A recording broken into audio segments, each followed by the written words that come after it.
Hmm, I see.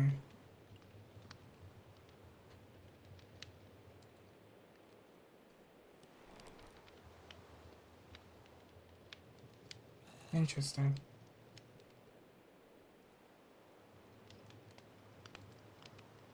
I just delete this then, and that fix up OBS.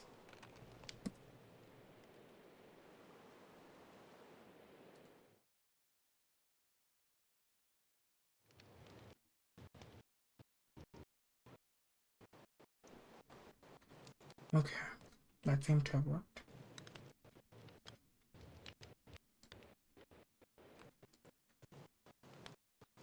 Yeah, that seemed to have worked. Sorry, everyone.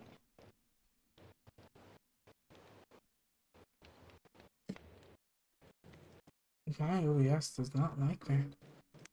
Alright, fix my CPU apparently. I don't really know much about computers, so I do need a new one. This one is like 5 years, or no, I think it's like 10 years old. So, it makes sense. Now then, continuing on. Hopefully OBS does not mess up again. I came to the conclusion that the power must have gone out, which drew me then to the realization that the light in the basement must have been out for at least a moment or two as well. I did my best to maintain composure and remind myself that nothing strange had happened in the last little while. I told myself it was a prank and that I needed to be worried, but in my heart I knew that make a vital mistake. The next morning, as I held my son in the rocking chair, I stared into his gray eyes as they wandered curiously around the room. In them I could see reflections of light and shadows as they fell onto me. I saw my own face reflected in my son's eyes. I caught the glimmer of something behind me. Standing outside the window was the shape of another person. The baby began to cry then. I turned around to see who was standing behind me, but there was nothing but an empty window, and behind that, nothing but night. Part 4.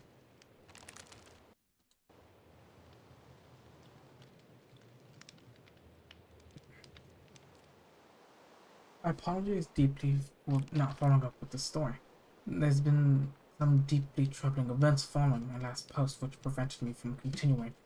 It's only now that I feel like I'm able to relive what happened. I believe I left off the night I found the power had gone out, and I'd broken two or more of the rules. I hadn't realized the clock was wrong, nor had I intended for the light in the basement to go out, but something else had. During the next few weeks, the general atmosphere of the home shifted. My wife seemed more irritable. I found myself getting furious over the smallest things. I vividly recall dropping a piece of toast on the floor and being so upset that I stomped it into the ground and thought about burning the whole house down. I remember reading once, perhaps even on Reddit, about a phenomenon known as the call of the void. Nearly every person has experienced it sometime in their life. It's that thought that you get driving into work and you think just for a moment that you could drive straight into traffic. It's the feeling of standing at the top of a building and having the urge to jump for no reason.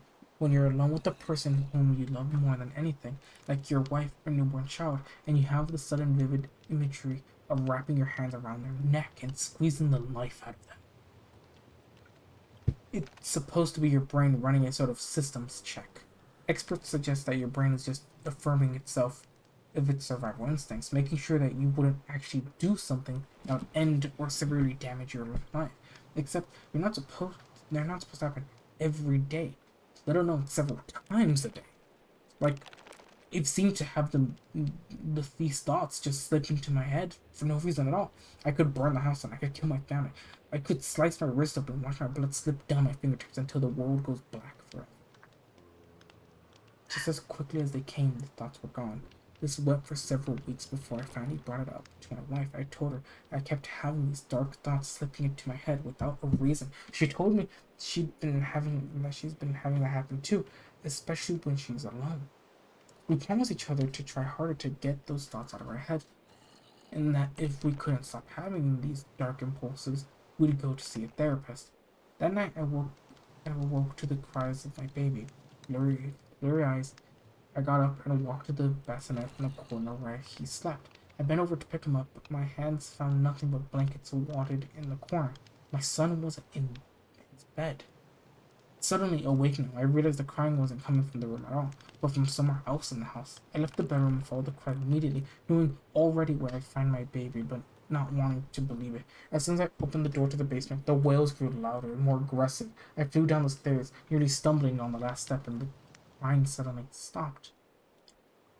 The basement was completely empty. I searched for my son in every corner, but found nothing but silence and emptiness. It probably took me about a minute, maybe less, to determine the basement was empty, but it felt much longer. I was about to give up when I heard the basement door slam and the light bulb pop. I was plunged into darkness in the basement, and my mind quickly suddenly flashed the letter. I saw it with such vividness in my mind that it was like I had it in front of me. Please leave one line in the basement. If you misplace anything, do not look for it. I groped around in the dark for a wall and followed it to the staircase. My eyes were adjusted slightly then, but still not well enough. I crawled to the staircase on shaky limbs until I felt the door with my knuckles. I reached up and twisted the knob, but it wouldn't budge. I stood over and twisted harder, feeling it give a little and remembering that this door didn't exactly have a lock on it, which meant that the only way the knob wouldn't twist would be if someone on the other side was holding it closed. I twisted harder and pushed the door with my shoulder, feeling it give a little more, but not nearly enough to give me hope. I felt the darkness in my skin, as if it was somehow alive, and I crawled as it tightened into goosebumps. I pushed harder, yelling desperately as I heard the bottom step creak. I froze. The next step up creaked. Then the next. I pounded on the door, pleading for my wife to hear, and I listened for the creaks of each step drew nearer. There was a single step between where I stood and the sound I'd been hearing, and I was just about to turn around, and suddenly the door opened and I fell out. All at once, the light in the basement popped on, and I stared up at my wife on the face. "What's going on?" she asked. I saw her eyes were red and bloodshot, and the baby in her arms was crying. I scrambled to my feet and asked her where she'd find him. She looked perplexed. "He was in the bassinet. I woke up because I heard you banging on the door. What's going on?" I didn't want to scare her, so I told her I thought I'd been sleepwalking. I didn't sleep at all for the rest of the night, but lay in bed staring at the time on the alarm clock. When I got back to bed, it was 3:57.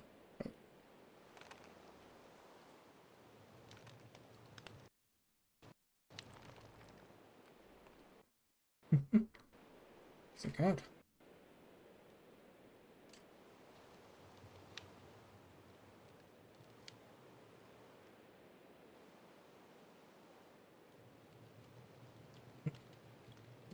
In the days that followed, things got worse. My wife started having night terrors. She started talking and crying and even screaming in her sleep. I can wake her up sometimes, but about half the time I just have to write it out with her. Nights like those are the worst. She screams and kicks and cries no matter how hard I try. She won't wake up. At first I could understand what she was saying, but now it's gibberish. It, she used to say stuff like, "No, no, he's our son, no," or "Please don't, please." But now she says half words and stuff that sounds like nonsense. Most commonly, she just would say, "as," but other times it would be stuff like ora, oras. She would just repeat things over and over in her sleep as she cried and kicked and screamed. I was left to helplessly watch and try to soothe the baby. Every morning she woke up without any memory of the night before. She didn't remember having any bad dreams or anything. Even on the nights where I could wake her up, she still didn't remember anything. She would just look up at me with wide eyes in the darkness and ask why was I shaking her. I suggested her to go to the therapist about a week.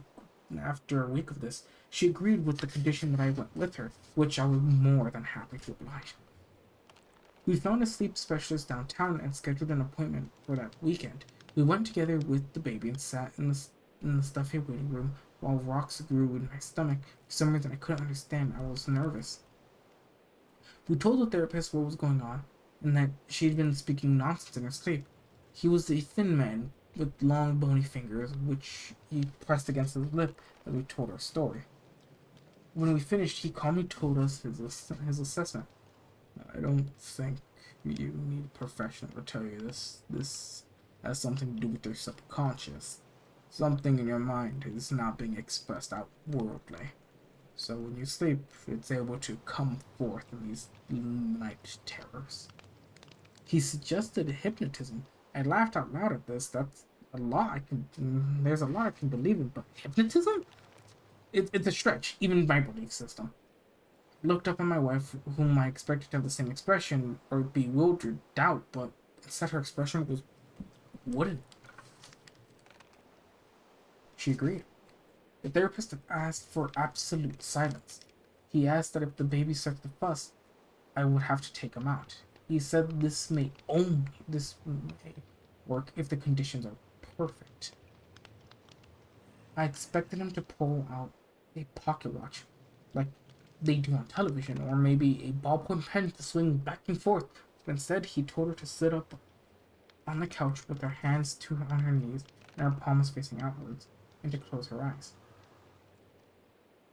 He talked to her in a low, focused voice and beginning to paint pictures of meadows and an ocean and so on. It took about 15 minutes before I realized that my wife was completely relaxed. Her chin rested against her chest and her shoulders hung on like wet laundry. He asked her to say her name. She did. He asked her to tell her where she was. She said the attic. He asked which attic. She said in our house. I frowned. She'd never been up in the attic. I honestly wasn't sure though. I'm sure where the entrance was to begin with. He asked her why was she there. She said that's where the stairs were. He asked what stairs. She said the ones in the ceiling in the hallway.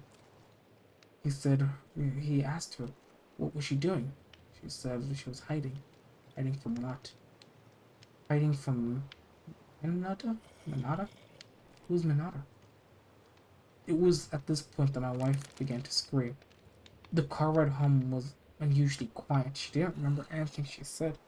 It was, and I was too afraid to drive into questions. I stayed up late that night. After she went to bed, I sat on the couch sipping from a glass of Jim Beam whiskey and staring at the space between me and the television. My mind was racing, and no matter how many glasses of whiskey I drank, I couldn't help but feeling that I needed to check something out. I needed to find the attic, or at least I needed to make sure that there was no stairs in the hallway. I've done my own fair amount of home improvement projects, and I knew that although it was unlikely, it was possible to cover up an attic entrance with a fair amount of plaster and paint. With the top of the broom handle, I started at the end of the hallway where the baby's room was and began to thump against the ceiling. I thumped hard against the ceiling, listening for hollow sounds on the other end, and I was about to give up and put the broom away and laugh at myself for being so silly, when on the other end of the hallway I heard a solid. I hit it again. Around the sound, I found a space about 3 feet wide and 3 feet long, and there was no hollow sound. I pushed against the square and saw very faintly that it was that as I pushed, a square fixed against the paint. I don't know that I don't know that I would have done so if I was sober, but I retrieved the chair from the kitchen and put it where the hollow sound was. I groped around for a seam with my pocket knife. I began to slit the paint apart. As as I cut the last bit of paint and plaster with my knife, I saw wood begin to sag. I slipped my fingers into the flip I'd made and pulled the wood down. With little effort on my part, the entrance to the attic blocked down, knocking me off my chair and revealed a set of stairs leading to the attic. I sat up, ignoring the pain in my head and elbow, perplexed about what I just discovered. I pulled my phone out and clicked on the flashlight and stepped onto the first step. The wood creaked but seemed like it would hold. Sorry, my girlfriend is. My girlfriend's. Uh, my girlfriend is looking at things. My apologies.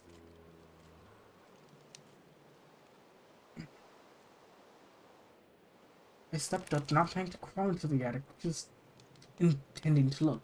It was dusty and covered in insulation, but at the end, just beyond my reach, was a large cardboard box. I stepped up further, placing my knee on the floor of the attic and extended my hand till I could get the box. It was surprisingly heavy, and I was about to pull the box close. It caught a corner and tipped over, spilling its contents across the attic floor. My mouth went dry as I saw what was in the box. It was filled with a sudden, overwhelming sense of unease. The box was filled to the brim with old Polaroid pictures of infant children.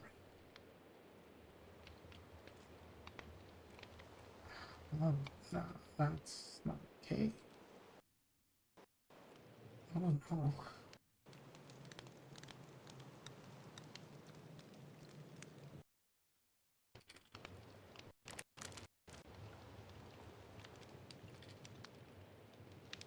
Oh, no. Reddit just refreshed. Reddit.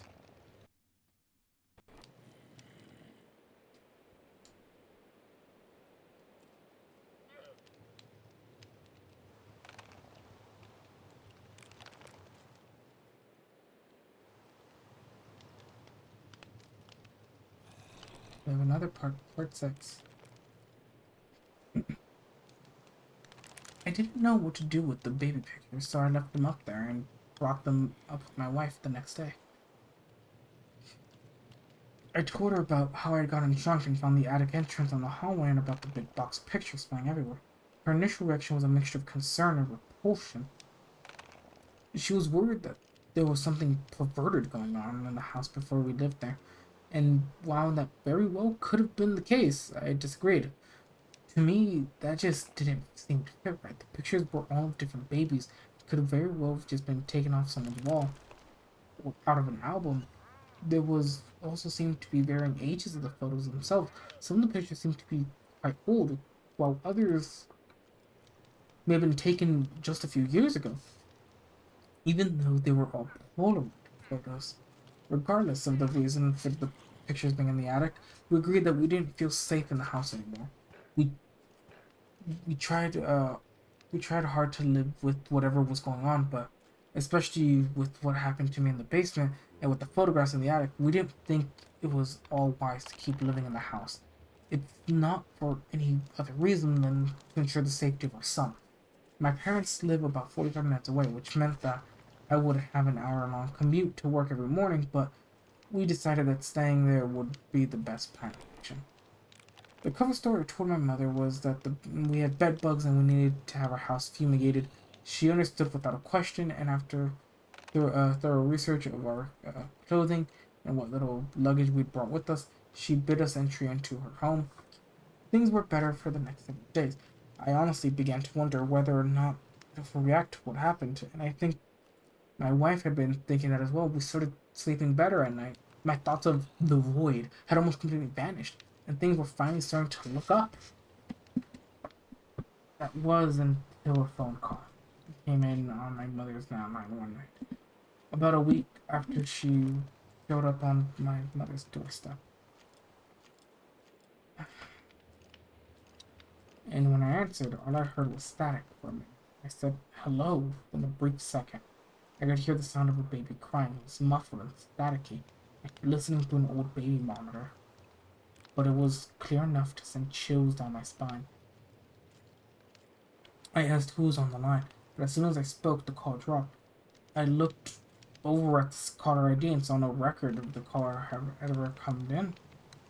I stood in stunned silence with the receiver on my ear for a time, but put it down resolutely and went to bed. I went to believe it had happened. I wanted to believe it for a second that whatever had been tormenting my family hadn't found us. The next morning, I thought better for my decision. I knew I couldn't just let it go. Whatever I'd left at my house had found me and my family. It was sending a clear, unmistakable message that my torment wasn't over. I resolved to do a little research on the previous homeowner. I started with county records, but what I found didn't make any sense. So I called a real estate company. It was just a local real estate company, so I had no problem getting through quickly.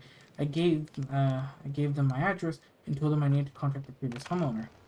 The woman on the other line started to tell me that she wouldn't be able to share any information about the person who lived in the home prior to my family, but stopped as if she started to realize something. I heard a couple of clicks of the mouse. Then she told me to hold on 1 minute. When she came back, she told me she had gotten permission from her supervisor to share the information they had about the house, which was very little. Under circumstance. What circumstances? I asked. The house has been on what they call a deadlot. It hadn't been sold since the previous owner died over 50 years ago. The woman who had owned the house was named Lily E. Gray and had died in 1958. The house went up for sale the following year and had been marked as for sale ever since. Every once in a while, an agent would get optimistic and try to sell it, but nobody ever got anything for more than a nibble. Then, about 6 months ago, the house suddenly went up in flames. The local rumor had it that some kids had broken in and started a fire, but nobody was ever caught. The house was condemned shortly therefore, and after the bank had all but decided to collect the insurance money and knock it down instead of trying to rebuild it, until some unknown benefactor came forward with the money to restore the home. The woman refused to tell anyone her name for the reason that she wanted to restore the house, but with such a generous donation, her request for nominality, my apologies, was requested. The bank was more than willing to allow the donation, and the house went up to restoration that summer. The only request that the benefactor had made was that the bank retain the rights to the home and not sell to private investors, which is precisely what had happened. The real estate company shut down all sales of the home a month before I had apparently bought it. That didn't make sense, and I told him the woman on the phone, and told the woman on the phone cell. I told her that I'd met with somebody for a real estate office who sold me the home, had me sign all the documents, and had given me the keys. I paid out over $250,000 for that home. The real estate company had facilitated the sale. She told me that was impossible. They didn't have the keys to the house anymore. The conversation went on for the next hour as I eventually got a hold of the owner of the real estate company, trying to get to the bottom of the who sold me the house. But even he told me the exact same thing. The house had been a deadlock since long before he inherited the company from his father 2 decades ago, and that eventually bank decided to retain the lot at the request of whoever had made the donation. It simply was impossible for any of the agents to have sold that house to me. I called the bank then to ask them about the house and got the same story, but with the small critical detail that the real estate company hadn't known, but which made my pulse quicken and my mouth go dry. The keys to the home had gone missing about 3 months ago from the locker box. Without another word, I ended the call.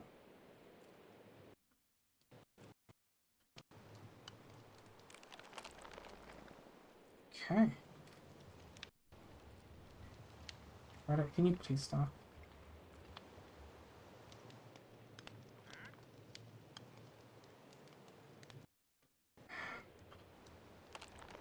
Alright.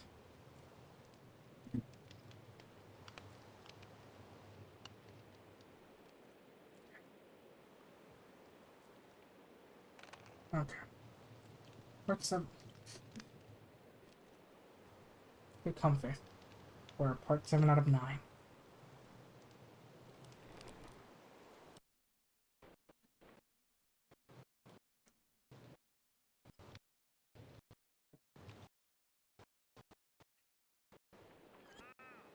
Let's get to the bottom of this. First, let me just drink some water. My throat's gonna get.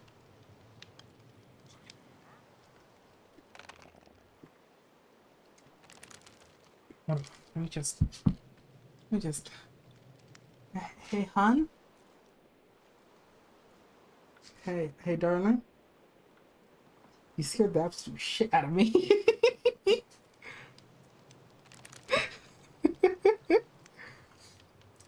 I, as I'm like drinking water, I'm like, ah, good little intermission, little break to like refresh the mind. I hear you giggle in the corner. I'm like, what the fuck?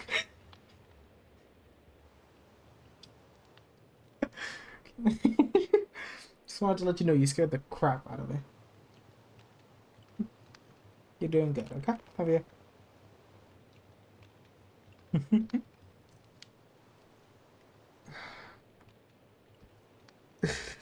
Alright.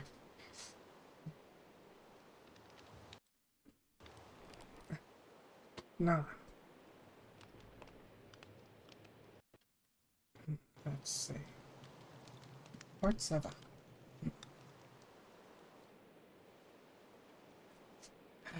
I didn't tell anyone about what had been told to me about the house.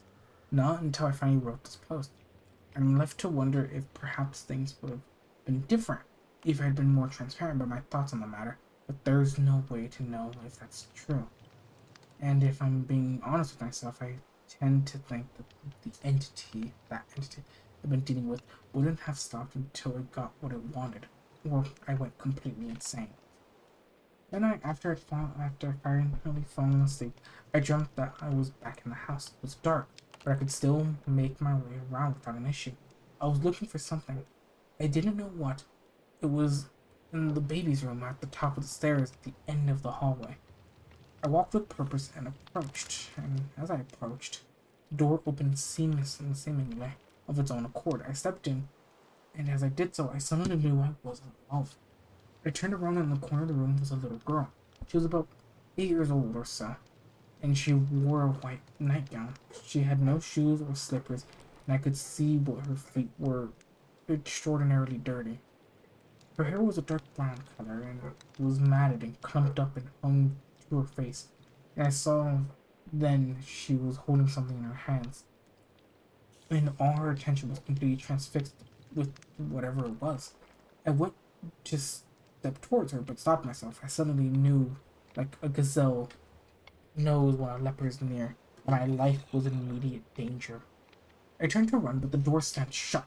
I heard a banging on the walls. I ran to the window, my only hope for escape, but even as I did so, I saw that there were bars on the outside. I could hear the little girl getting up from where she sat and shuffled towards me, sniffing like an animal as she did so. I screamed. I woke. I woke. My son, who had been sleeping between my wife and I, we, while we stayed with my mother, began to cry, and my wife struggled with him. I got up and scooped the infant in my arms and told my wife to go back to bed. I wasn't going to fall back asleep anyways. Now I'm not a religious man, but the next morning, over my third cup of coffee, I knew I needed some sort of help only a man of God could offer. I didn't think a telephone call would suffice, so I drove down to the closest church and met with the priest there. He was a thin man, maybe in his late 60s, with thin wisps of hair growing to the top of his head. He sat on his side of a large dark wooden desk, which was covered with various papers of religious text. He asked me what brought me here to speak with him. Was I interested in becoming a member of his congregation? I told him I didn't exactly know how, but about starting a conversation like this, so I just got down to it. My house is haunted, I told him. But it's more than that, I think. It's something worse. I took my family and moved into my parents' house for a little bit, and I thought that worked, but it found us. I need help. What makes you think the house is haunted? The priest asked, his expression unchanged. There are many logical explanations to this seemingly supernatural phenomenon, ranging from the house settling, causing bumps at night, those wires putting out fields of electricity that make you feel like someone's watching you, or even sheer lack of sleep or stress. What makes this different? I told him about the letter from the previous owner and the rules that we're supposed to follow to the last detail, and how it seemed like it had been impossible for me to follow these rules. Whatever was tormenting my family and me had seen seen to it, and I broke nearly every rule to the letter. It stopped the clocks and turned off the power. It stole my son and made me get out of my bed. I don't think I was ever meant to follow these instructions at all. It was just a part of some game. I was just beginning to understand. For a long since, the priest stood from his seat. I hear stories like this every year, he told me. And what I do is go down to the home and bless it. To me to say whether or not your house is infested with the servants of the devil, However, I can schedule for someone to go down and bless your home. I'm not a, I'm not able to have someone come out until next week, so you'll just have to wait until then. I told him I couldn't wait, that I felt like my wife and son could be in danger. He brushed it off. The devil rarely has influence to manipulate our world unless you've given him power to do so. Our Heavenly Father will protect your family until then. I think so. He crossed the room and opened the door. I'll only have one of my ministers contact you to schedule you for a time to bless your home. I nodded and left with no more hope than I started when I entered. Oh, great. I knew what I needed to do next, and although I dreaded returning to my house, my family needed more clothes and I needed to get diapers and wipes for the baby, and we were going to be staying with my parents for that much longer. I also wanted to find the paperwork given to me by the realtor by the realtor when I bought the house, and even the realtor's car, if I could find it, so I could prove to myself in the bank that the transaction really had occurred. Doing this would mean having to go into the basement where we'd put up the filing cabinet. I promised myself that if anything all seemed out of the ordinary, I would not go into the basement. I wanted to get the documents to prove that I wasn't crazy, but doing so wasn't worth my life. When I entered the home, I was almost surprised to see it was just as we'd left it. I think part of me expected to see the furniture turned over or pentagrams drawn on the ceiling or something, but everything was as it should be. I got a duffel bag from the closet and filled it with the essentials: cloths, wipes, bottles, and everything else I could think of that we needed. When the bag was full and the zippers closed, I set it next to the door and turned back. The door to the basement was open, just as it was when we left. It would be a quick mission, in and out, and I would have the proof I needed. If anything happened, if the house even settled, I would bolt out of there as fast as I could and never look back. I swallowed my throat, and my throat clicked as I steeled myself to enter.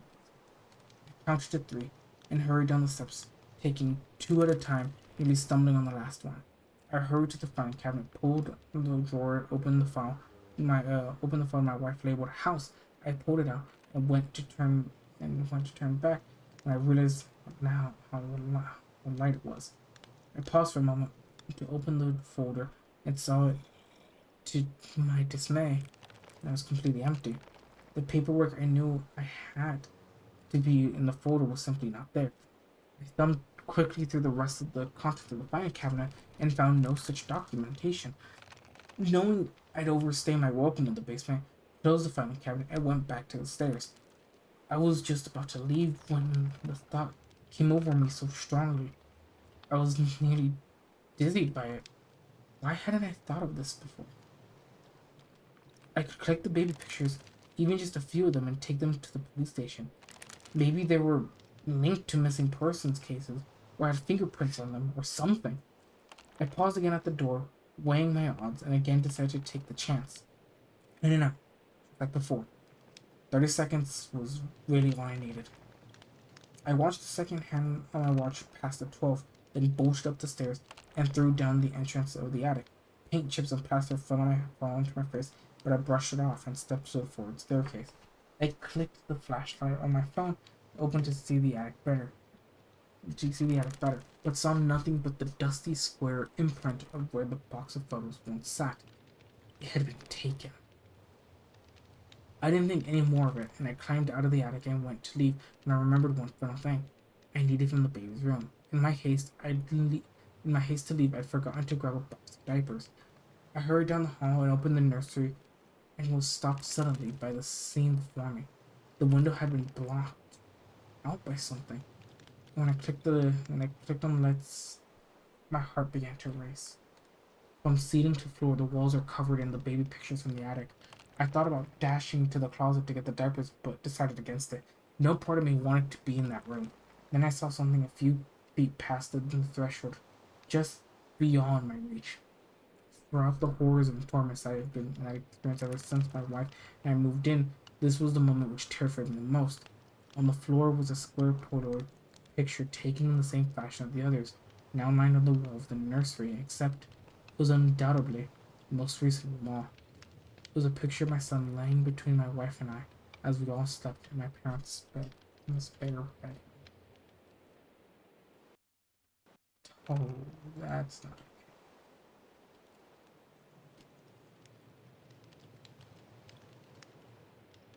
part 8. This is a long series, and I like it.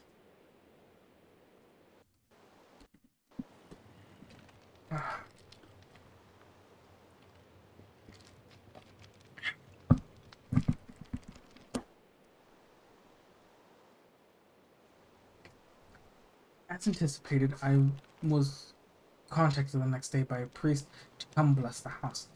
This was a different man than the one I'd spoken with. So I told him my story. I told him I was worried that something dark and terrible was living in that house, and that my family and I were in danger, just like the other. However, this priest seemed to brush my concerns away. He said that he would come to bless my house, and that any evil within its walls would be banished. When we met, it was just the two of us standing at the front of the lawn of the house. He wore the traditional black stock and white collar, and carried with him a small satchel which hung from his shoulders. The leather strap and sat on his opposite hip. Around his neck also hung a silver cross and rosary beads which sat about mid-chest. After a few questions and instructions from him on how to conduct myself while he does the blessings, we entered the house. From the satchel he extracted a glass vial marking by a golden cross. He shook the vial with an arching motion in his arms, and small drops of water came out, landing on the walls and floor. He thumbed the crest on his chest and began to mumble a prayer to bless the house. I followed him from room to room in that fashion, listening to his almost melodic prayers to banish the evil entities within the house and to let the light of God shine through. As we went from room to room, I noticed my heart began to race. With each room he blessed, I felt more and more nervous for the next. I felt as if something was going to happen when we reached to the end, and it wasn't until I realized which room would be the last when I discovered why I was so nervous. We were making our way to the nursery. I remember seeing the photos lining the walls the day before and nearly vomited. I hadn't told the priest about the room, although I couldn't imagine why. It would make perfect sense to tell him about what had happened in the room. Only a few days prior, with the photographs of the wall, and one of my son on the floor. Maybe there was an extra prayer or something he would need to say, but why I wouldn't mention that was beyond me. I would say it slipped my mind, but I don't think that's quite right. Things like that don't just slip the mind. No, I think it was something else. Something preventing me from thinking to tell the priest. Had I thought about it, standing in the front yard, I don't think I would have been able to speak. And if I had, I don't think he would have heard me.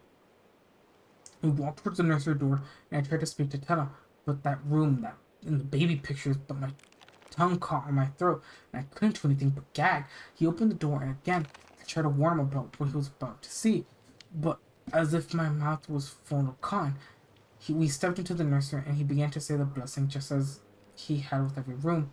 He didn't see the pictures on the wall, or if he did, he didn't appear to care. He sprayed holy water across the photographs, lining the room with wallpaper, but never stopped his prayer. When he was done, he turned and left without a word. I followed him down the stairs and the front door. Should do it, he said. If there were any evil entities within the house, they can't dwell here any longer. This is the house of God now.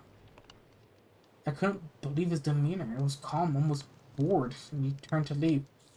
Didn't you see any of the pictures in the nursery? I asked. I didn't put those up. What pictures? The pictures of being displayed. They're all over the walls up there. He shook his head. I didn't see any pictures in the nursery. Oh, he stepped out. No, I didn't see any pictures in the nursery. Are you sure? Yes. I insisted, grabbing his wrist and pulling him back to the house. He yanked his wrist from my grip, but followed me upstairs to the nursery. I opened the door, and to my horror, saw nothing out of the ordinary. There were no pictures on the wall. What are you talking about? There aren't any pictures.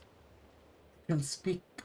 I just seemed speckled with holy water minutes ago. I heard the man turn and walk down the hallway. Call me if you need anything else, he said. But I may suggest seeing a doctor if I'm perfectly frank. I followed him to the door again and thanked him solemnly for his help. He repeated his suggestion about going to the doctor. He said he had an aunt who started hearing music from nowhere and turned out to be a very serious brain tumor, and she nearly lost her life. I nodded and told him I would get checked out and went to close the door. As soon as his car was out of sight, I heard a loud banging coming from upstairs.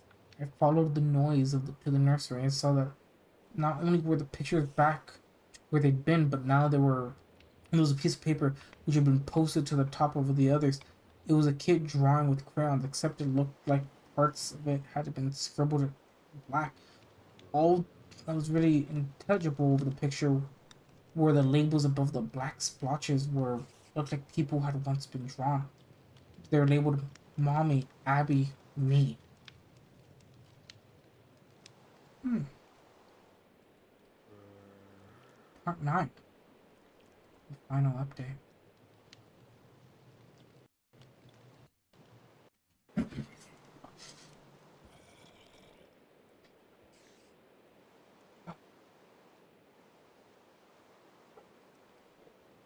I was exhausted after the visit with the priest, as if all my energy had been drained from my body within that hour or so that had been blessing the house. When we finally all went to bed, I fell asleep almost as soon as my head hit the pillow. I gave my wife and son a kiss goodnight, and that's all I remember before falling asleep. When I when I woke, it felt as if I'd never fallen asleep in the first place. Surely I had, because the alarm clock read 2:30, which was several hours after I went to bed. But I felt no more rest than I had before. My eyes simply opened, and I was staring at the black ceiling. I knew instinctively that something was wrong before my brain made the connection. I turned my head to the side towards where my wife and son would be, except I saw nothing but an empty pillow. The room was completely silent, and I was completely alone. I knew where they were, but I didn't want to admit it to myself. I searched every room in the house and even out in the yard, but there were no sign of either my wife nor my son. The car was still in the garage, so it made no sense how they could be back at the house. But I knew in my heart they were that's what they were.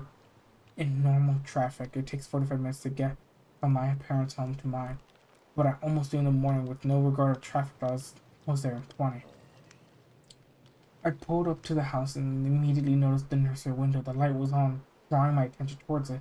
In the silhouette in the lamplight stood my wife with my son cradled in her arms. I ran to the front door. It was locked. I pulled out my key and began to fumble with the keys before I realized that one key was missing, the house key. I swore, and I kicked out the door, but it didn't budge. Pain shot through my foot and ankle, and I knew that I had to find another way in.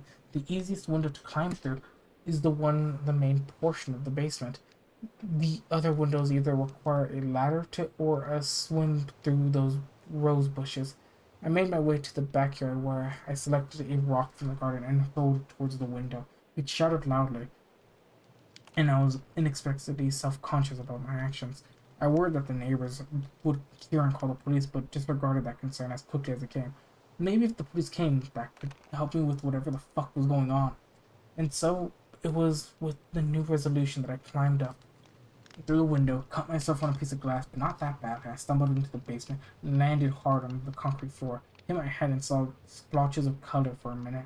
Then my eyes focused on something in the dark. It was a pile of something hidden beneath the pool table I'd never gotten around to setting up. I pulled my phone out and clicked on the flashlight and crawled towards the mass of the shirt that shone the light. My wife's dead, glassy eyes stared back at me from beneath the pool table. And it was then that I noticed the liquid stench. I threw up immediately and violently as the realization washed over me in waves. My wife was dead, and from the look and smell of her, she had been for some time now. I heard my son crying and steeled myself. There would be time to mourn, but now my son was in danger. With a newfound strength, perhaps my wife's last gift to me, I ran upstairs and tried the door. It was locked, but this door did not have a metal core like the front one. I threw my weight against it and the door frame smashed. I fell through the doorway, nearly hitting the floor, but catching myself this time. Listened again for the sound. I could still hear my son crying, but I could now hear something else too, my wife's voice singing to him. It was a song she sang to him almost every night. I followed the noise up the next flight of stairs and down the hall. There was a thin strip of light coming from beneath the door, and I could see the shadows of my wife's feet walking back and forth across the bottom of the door. I opened the door and stepped inside, first noticing the lack of baby pictures on the wall, then my wife who had turned around to look at me. Her cheeks were tear-streaked, her eyes were red and wide. I approached her, but she recoiled from me. It was then she noticed a weight in my hand. I looked down. How long had I been holding this hammer? I dropped it and thumped against the floor. I reached my hand out towards her and took another step forward. She took two steps back, clutching at the crying baby tightly against her chest, something flashing in her eyes, and then something which I even now find difficult to explain. It was darkness. There was more than that. It was cold and inhuman, and it made my heart feel like ice. I needed to get my son away from her. My wife was dead, and whoever, whatever, was holding my son was not her. I lunged towards her.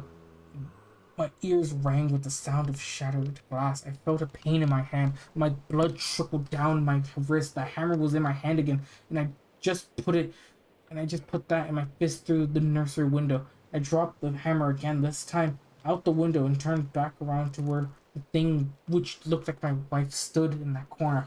I came at her again, but before I could do much, she saw her chance and took it. She bolted towards the broken window, still clutching the baby, and threw herself out.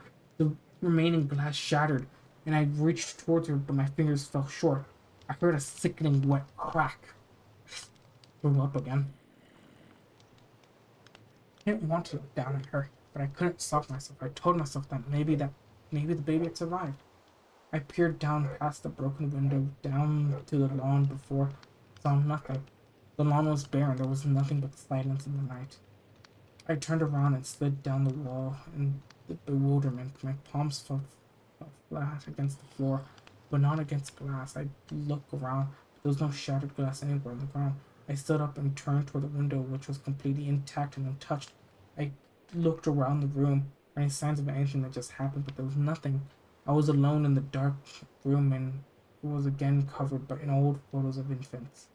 I left the room and heard crying again, this time coming from the basement. I followed the sound to beneath the pool table. There was my wife's dead body still lay, except there was two additions from the way she was from when I left her only a moment ago. Next to her body lay a bloody hammer, and on her chest lay a photograph of my son. Crying suddenly stopped and I never heard it again. The police came not long after, as I suspected. The neighbors heard the commotion and called it in. Although I'm now the suspect of murder of my wife and the disappearance of my son, no convictions have ever been made. If anyone has seen my son, please let me know. He's only a few months old, with brown hair and blue eyes. Just know he's alive.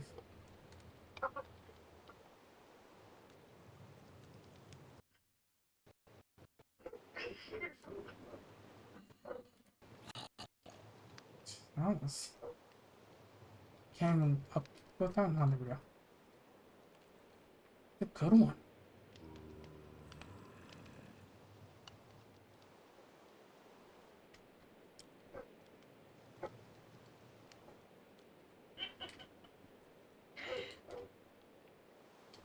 Hmm.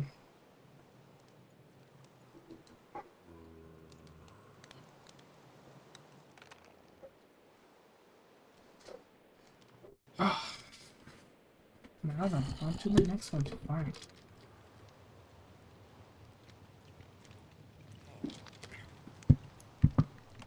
I'm gonna make a command on this website. Stop zombies from spawning in.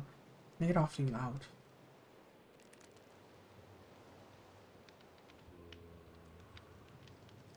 Hmm.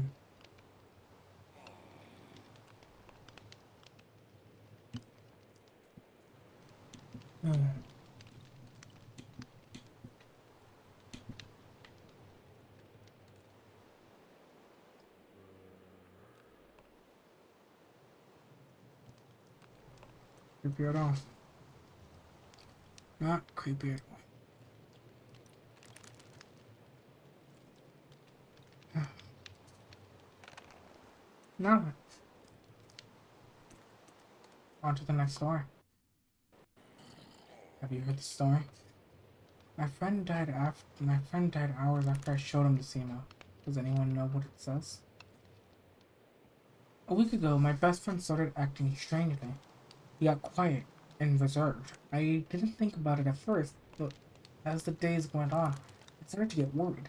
He's usually really happy and energetic, but it was like overnight he'd completely introverted. Everything he said to me was monosyllabic, only a word at a time. Monosyllabic. My apologies. Only a word at a time. I tried to reach out to him to make sure everything was alright, but he brushed me off, and shortly after, he seemed to be avoiding me altogether. I don't have many friends, and we've been best friends since we were in kindergarten, so this really bothered me. I worried about him. Maybe something had happened, or maybe he was really depressed.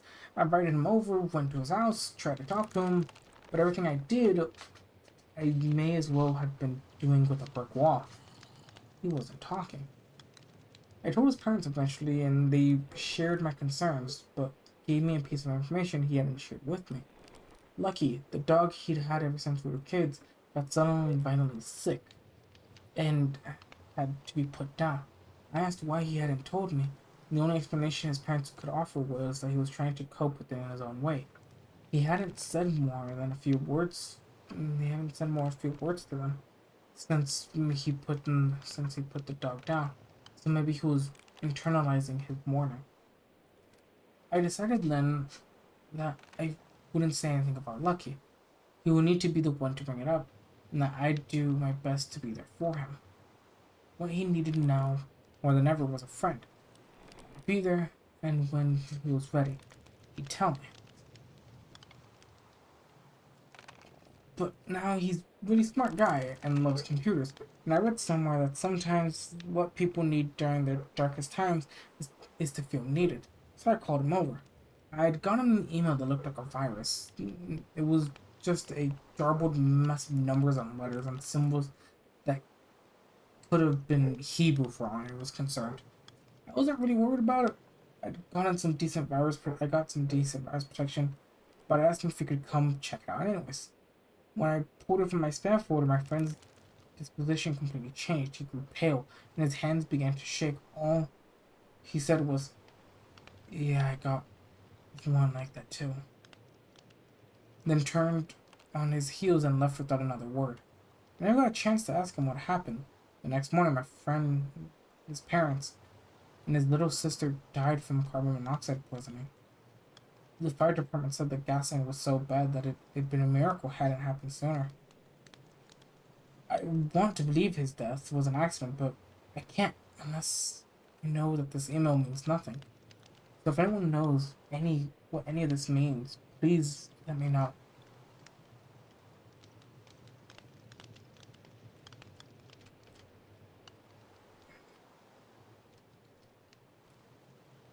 Part two. Let's click on this thing. Oh, part two is this. Fascinating. It's not labeled part two in the normal sense. Sorry, that caught my attention. I was expecting it to be labeled like, oh, my friend died a week later, but no, it's welcome to IRIS. Iris? Iris? It was supposed to be like IRS, but no. Welcome to Iris. Thank you everyone for your help in encrypting the email. As many have already noted, the original message sent to me was a scripting language known as pt4. I didn't know then, but I see now that this was an internal test of my knowledge and resources, and I think the game has just begun. I went to my friend's funeral today. His grandparents buried his whole family in a cemetery downstairs, or downtown. It was the worst and most depressing event I've ever had the displeasure of being a part of. Not one, but two, but four caskets lined the front of the room, each with a body. Everyone around me kept telling me about how tragic and unexpected it was. That the kids were so young and how it was too soon for any of the family to die. My friend was 22 and his sister was 16. Their youthfulness was apparent, and constantly being reminded of that made me dizzy. I couldn't get my mind off that email, and I kept replaying my friend's reaction when I showed him. How long had he been in touch with Iris? What had they made him do? I wondered if his dog hadn't just simply died like his parents said. I felt sick to my stomach, wondering if whomever Iris is had gone to his family. I know the fire department said that the gas line looked like it'd been corroded for a while, but after that email, I got threatening to kill my family and me and make it look like an accident. I'm not sure it was an accident, as the police and fire report says. After the funeral, there was a luncheon held at the church closest to his house. There was a gigantic spread, but I didn't feel much like eating. Instead, as everyone mingled in their black dresses and suits, I sat in the very back of the room, willing myself to melt into the wall and disappear forever. I heard a voice that made me jump. It was a man's voice, one which I did not recognize. I turned and saw a thin, pale man had sat down next to me. He was wearing a red baseball cap and a grim expression under the brim. His hands shook and he shifted uncomfortably in his seat, and he slid them into his pockets. It took me a minute to realize he'd spoken to me. What? I asked. Swallow. Do you like the Baltimore or Orioles? Orioles? I'm sorry, I'm butchering words. I'm very desperately sorry. I sat up in my chair and stared at him incredulously. God damn, I am bad at words. Sorry. Was this real? Backs of my hand tingled and the hairs on my neck stood on end. I had a sudden impulse to look around the room to see if anyone was watching me, but I held my eye contact with the man. Um, I said, trying to remember the exact words I needed to say.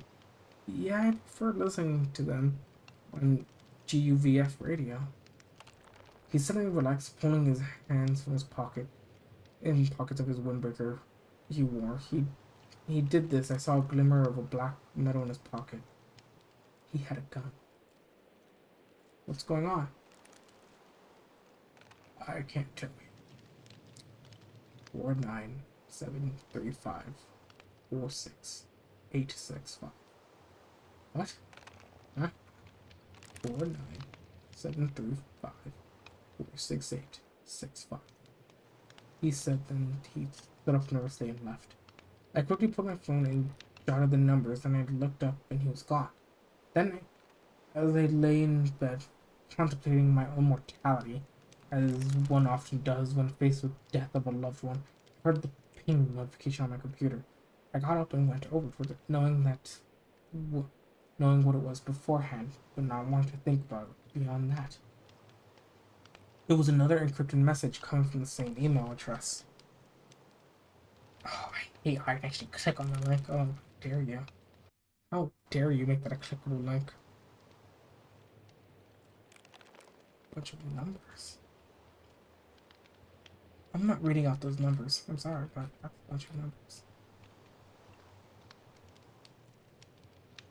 Stricken with grief and a display of sense of guilt, I responded to this email.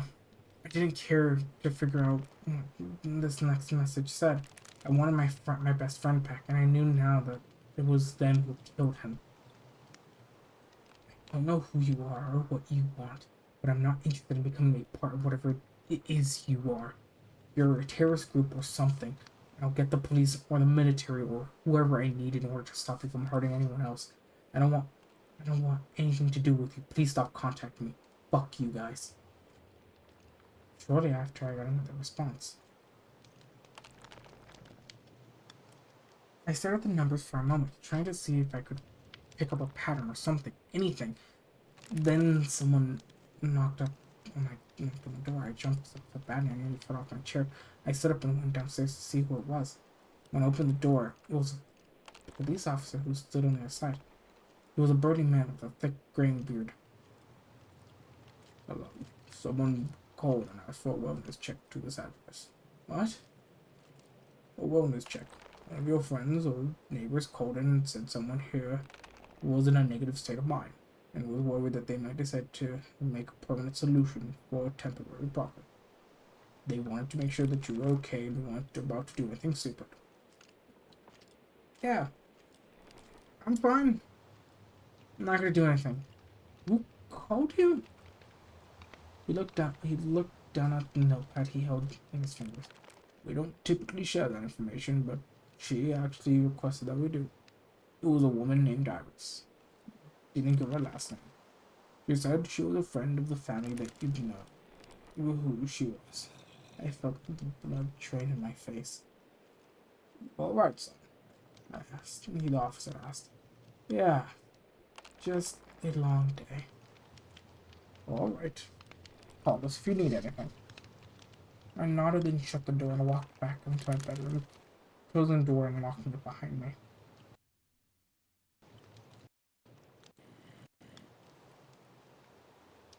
Part 3, aka Welcome to Iris, my friend's computer.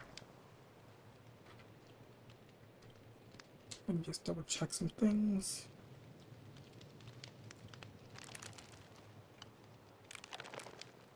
There we go. Sorry, just had to take a quick little check. Welcome to Iris, my friend's computer. Especially with the decryption of my last email, I'm left with far more questions than answers. I don't want to burn a church down, but I'm not sure I have much of a choice. I began investigating possible targets, trying to cause a little damage and hurt as few people as possible. I feel like I'm being watched, especially after the incident with the police officer last night. I don't even feel safe in my own home, so I bought a gun. It's a small black point .380 Ruger pistol, easily concealable. When the man took my information for the background check, a thought occurred to me, which I found unsettling. I had a clear background. But what if Iris had somehow altered it? What if they wouldn't let me buy a gun? What if I suddenly had a warrant out for my arrest? These questions were quickly answered by the store clerk, who looked up from his computer with a smile on his face and set the gun over the counter. It's been years since I went target shooting, so it took it out to the range as well. My spread was all over the target, but at least hit the target 10 out of the 12 times at 10 meters, which I think is more than enough to bring a person down, if that's what it came to. I take the gun anywhere I go now, just in case. Before I do anything drastic, I wanted to find everything there was to know about this Iris person. Unsurprisingly, Google was no help. I thought about inquiring some of the online chat rooms, but these Reddit posts are as popular as they have ever been. I figured it would be a waste of time, which I now feel very little. If nobody on Reddit has heard of Iris, it may as well not exist, except it does. As I sat on my computer, flipping through the tabs and trying to find what I could, I opened the tab that contained the original email, the one I showed my friend, and I got the brilliant idea. I drove down to my friend's house. The police had removed the caution tape shortly after the initial investigation. There was nothing bearing my entrance into the property. The problem I had then was how to get in. I searched for a minute for a key under the usual spots. Rocks, counter boxes, long ornaments, but found nothing. Not wanting to leave empty-handed, and knowing that most if not all my neighbors were at work, I made my way to the backyard.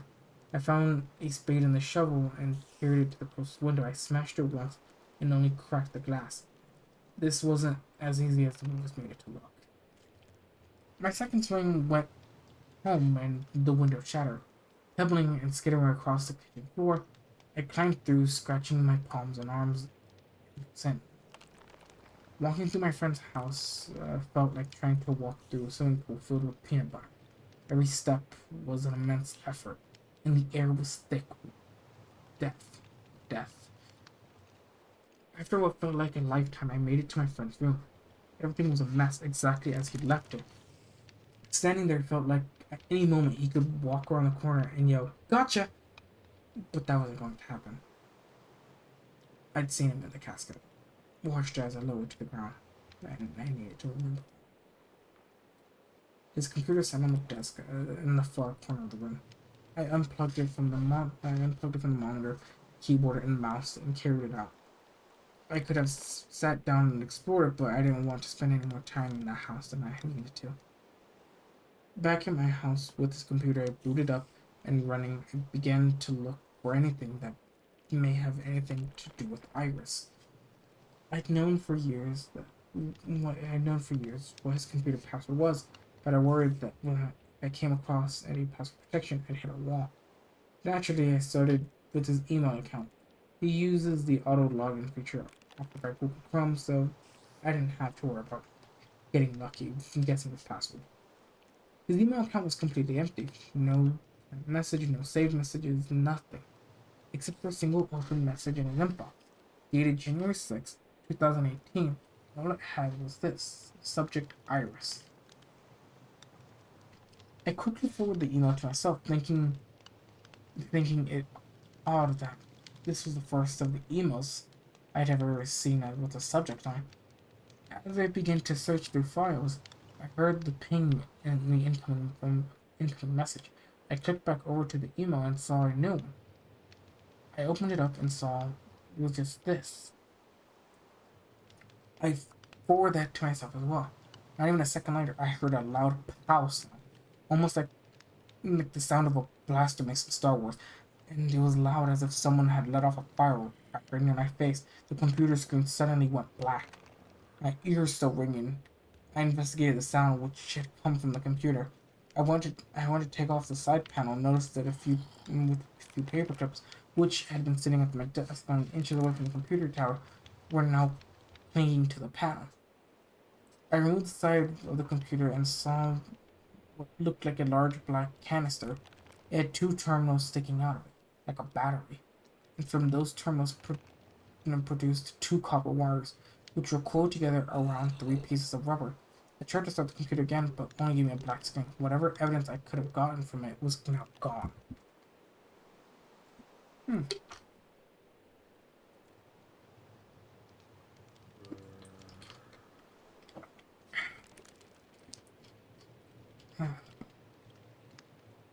Part 4. Welcome to Iris, the church.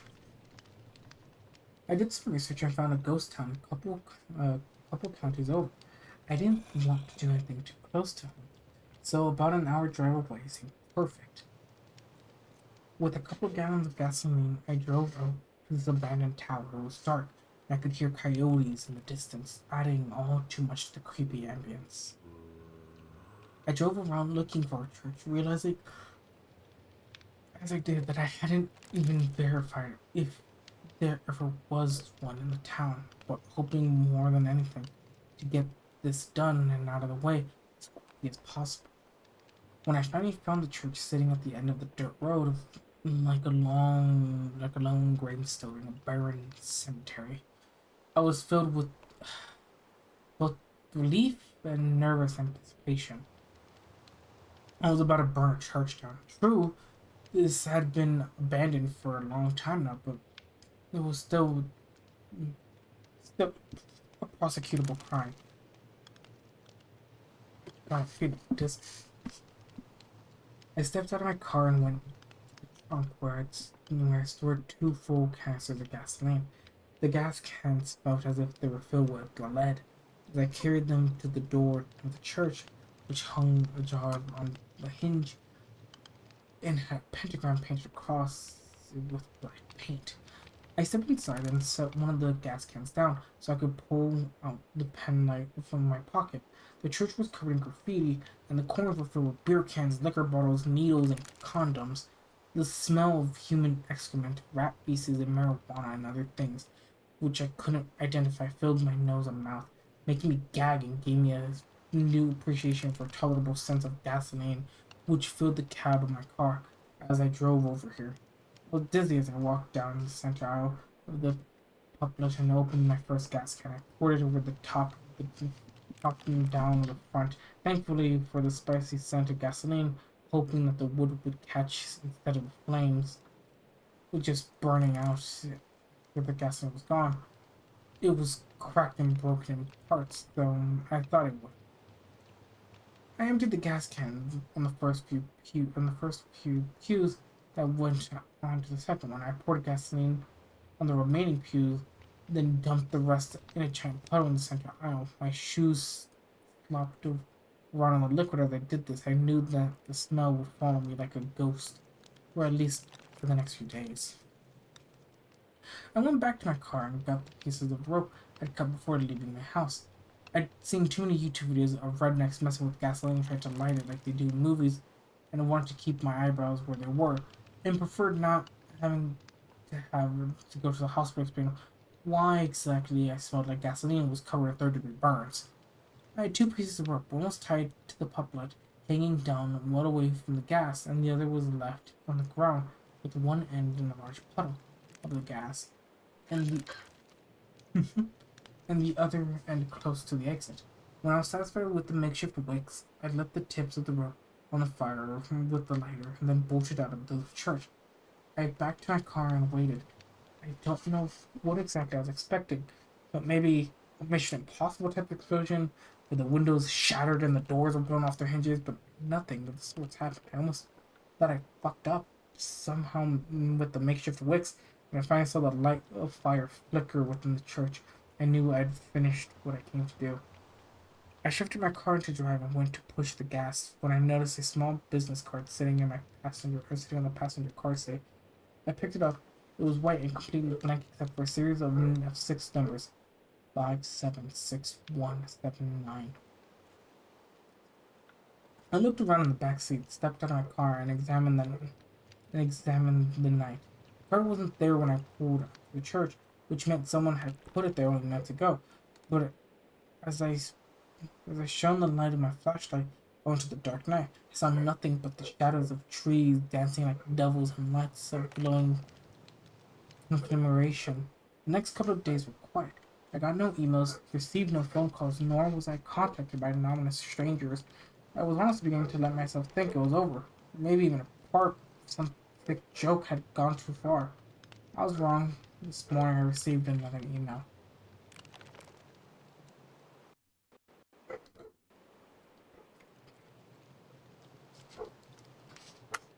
Goodness.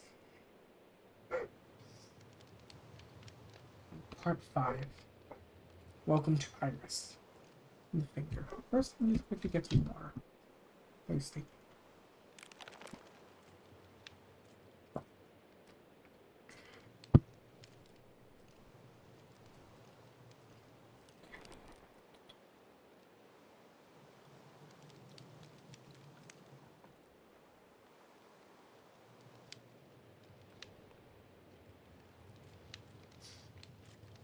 And there we go. Okay. Welcome to Iris. The finger. It's amazing how easily the human mind can cope with otherwise outlandish things while under drugs or under duruses. It's hard to imagine hacking off your own arm, yet Aaron Ralston did just that when he was trapped in the side of a mountain. He was able to wrap his mind so fully around the idea that he actually carried out the deed by himself without any sort of pain medication. When faced with life and death, our instincts choose life every time. I called my girlfriend and she didn't answer. I went down to her apartment, but she wasn't there. I'm worried that they have her. I know they'll kill her if they need to. I have to do what they tell me if I want to see her again. or if I want to even survive myself. I have to get a human finger. Armed with a pair of bolt cutters and a sore stomach, I went to the only place I knew I could get a finger without torturing someone, the morgue. As hard as it is to admit, getting the finger would actually be the easy part. The hard part would be getting to the finger or to the body. Moreover, usually placed city morgues have layers of security to prevent people like me from getting in. Badges and locked doors. At the very least, I considered a funeral home instead, but I couldn't imagine getting in without being outed. Hospitals have hundreds of staff members. Funeral homes may have a dozen or so. An unfamiliar face would be easily spotted. I bought a set of mint green scrubs from the medical supply store. I'd had to go to the hospital several times in my life, and I know that the majority of the staff wears that particular color. As I entered the hospital, I was dizzy with anxiety. I swallowed hard and remembered myself that confidence will get most people anywhere. I needed to act like I belonged there, and not like I was only there to cut off some poor guy's finger. I saw the directory posted on the wall behind the main desk. I found the morgue. It was downstairs, of course. I pulled out the pair of fake glasses from my pocket and put them on, being a little silly, but knowing that people subconsciously attribute glasses with intelligence, and I needed all the help I could get. For what I was about to do, I walked over to the elevator and pressed the down button. As I stood there, a few nurses came in and waited next to me. I hoped one of them was going down as well. A button was pressed, and then my heart sank.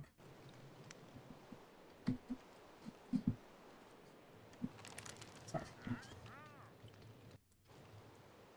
and my heart sank. The button was pressed, and my heart sank. This was going to be more difficult than I hoped. When the elevator dinged and the doors opened, I stepped in with a few others. One of the nurses scanned his badge and pressed B1 level to the morgue. I put my hands in my pockets, hoping to look nonchalant as I tried to conceal the copious amounts of sweat which was booting up in my palms. The elevator doors opened and followed the man out. The walls were all white except for a series of colored lines which showed the way to go. A red line labeled examination traced the path down the hall to the right. I followed him. The man I had ridden the elevator with went the other way. I came to a glass door and was unsurprised to find it locked. The black box at the doorframe told me I needed to badge to get in, or I needed someone else to open the door. On the other side of the door, a woman sat at the desk on the far side of the room. She was transcribing something from paper to the computer and looked very intent doing so. I took a deep breath and knocked on the door. She looked up and waved awkwardly. With a friendly, albeit somewhat annoyed smile, she stood from her chair and crossed the room and opened the door. "Forgot my badge," I said, then thanked her for letting me in. "Who are you?" she asked. My pulse quickened. I planned for this question, delivered the lie as best I could. "Alex Bailey," I told her, supplying a fake name amazingly from my friends in high school. "I'm a new intern." She frowned. "I wasn't told about interns coming in today. Doc's not here." I shrugged. "One sec," she said, and then left the room from the door she just opened. It was now or never. I waited until I could no longer hear the click of her heels against the tile floor, then bolted for the door behind the desk. I was immediately taken aback by the chill in the air. It was as if I could actually feel the death which was now surrounded by. Just like they show in the movies and the cop drama television shows, the room glistened with stainless steel, and the motors of the refrigeration units in the walls humming quietly. A table was set up in the center of the room, the black vinyl body bag set up on top. I hurried over to the bag and unzipped it. Immediately, I smelled iron and feces, and my stomach rolled, threatening to betray me. I swallowed my bile and looked around the room until I found a box of gloves on the counter. I put on a pair, then turned to the task at hand.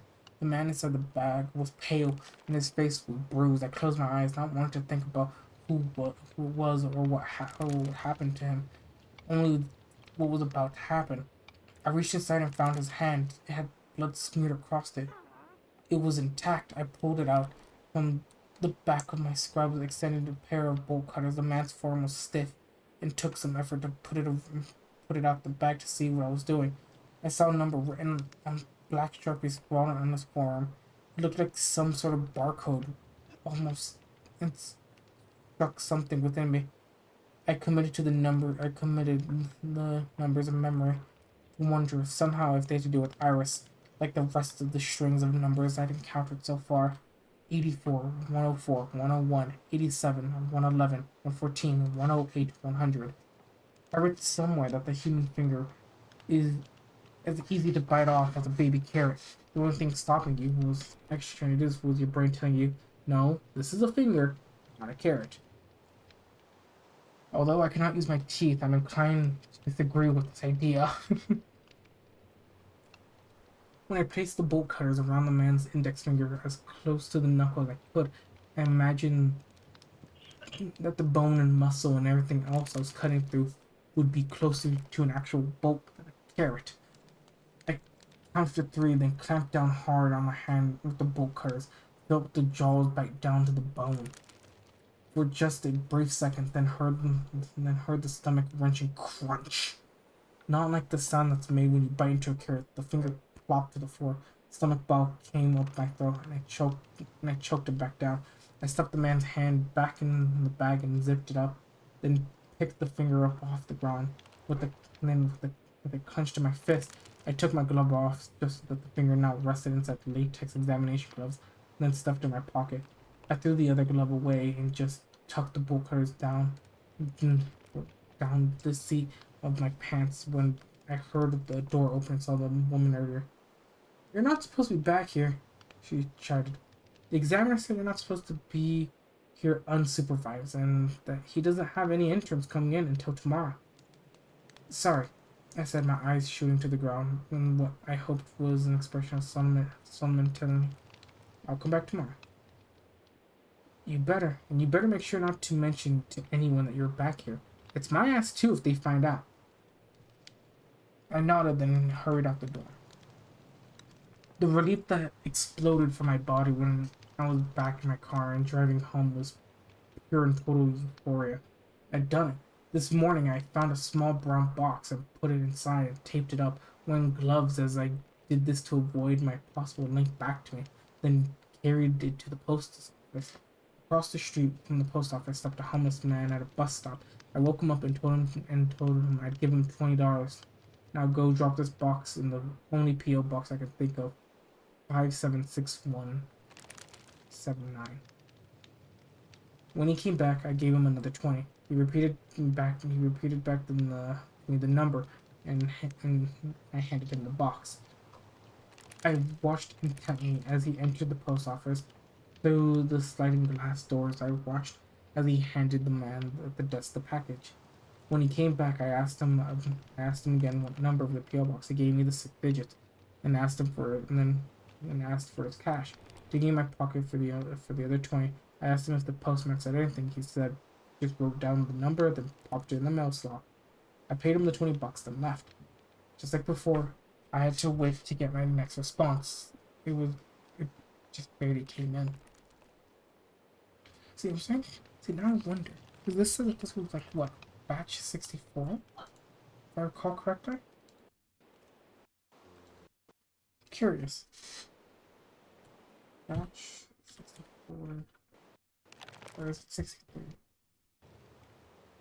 Oh, we're gonna take a quick detour.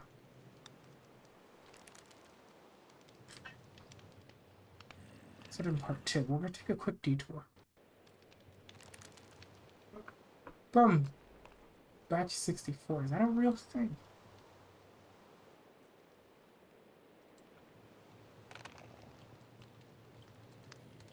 Scripting language.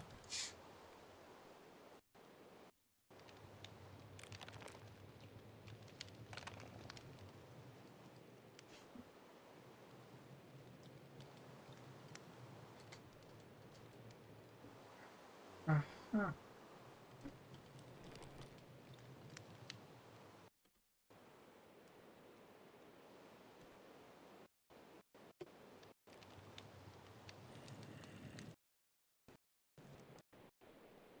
Interesting. What is this?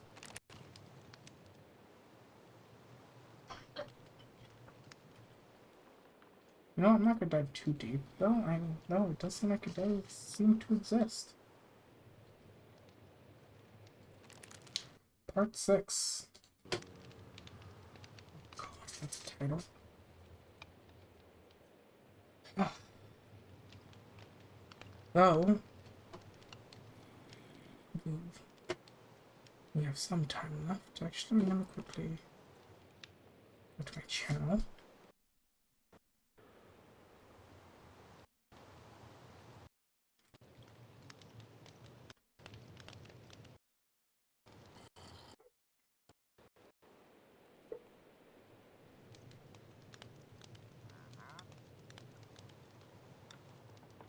Okay. Okay, so we have... No, that is our 2 hours. We'll continue with... I think this is the last one.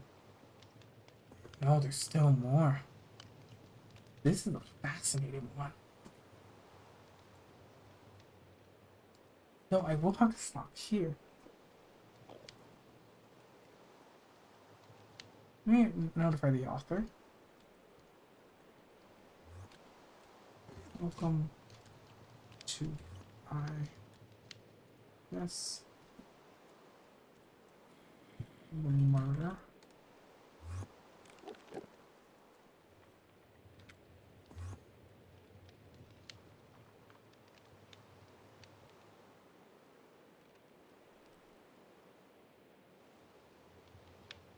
I got the wine berry.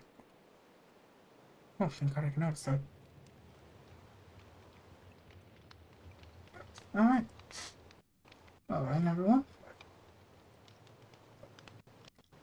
Thank you all for stopping by. It means the world to see what you guys do. As for now, I have to get going.